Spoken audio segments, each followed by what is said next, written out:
అడ్డుగా అబద్ధం ఆడుతున్నాడు. నేను మాట తప్పను మనం తెప్పనంటాడు. మరి మాట తప్పను మనం తెప్పనున్న వాడిని ఒక్కటే నేను కోసిస్తున్నాయి వేళ. మద్యపాన నిషేధాన్ని అమలు చేస్తానని చెప్పావు కదా, వాళ్ళు అమలు చేసేవా? అమలు చేయకపోయినా భవిష్యత్తులో ఇంకొక 20-25 సంవత్సరాలు మన ప్రభుత్వం వచ్చినా సరే చెయ్యలేనటువంటి పరిస్థితిని కల్పించాడు. ఈ తాగుబోతులు తల్లన్నీ తాకట్టు పెట్టి 25,000 కోట్ల రూపాయలు 25 సంవత్సరాల్లో వడ్డీతో సహా తీర్చడానికి తాకట్టు పెట్టేసినటువంటి పరిస్థితి. అంటే ఇంకేక్కడ మద్యపాన నిషేధం ఎలా అమలు చేస్తాం? చంద్రబాబు నాయుడు వచ్చిన మనం నమ్మకల్లా చెప్తే, పవన్ కళ్యాణ్ చెప్పిన నమ్మకల్లా.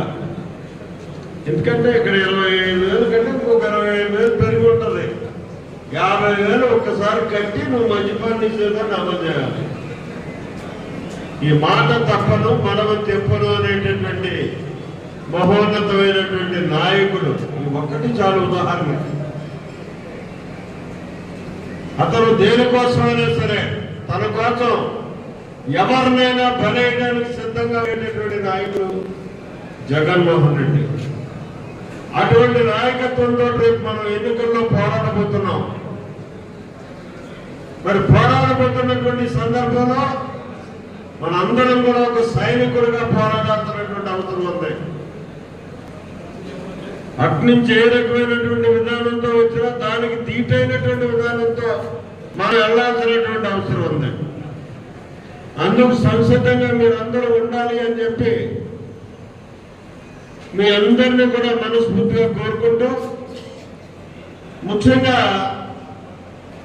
ఇవాళ నేను ఎన్నికల్లో మళ్ళీ మరొకసారి పోటీ చేయడానికి 4 అంశాలను ప్రామాణికంగా పెట్టుకుని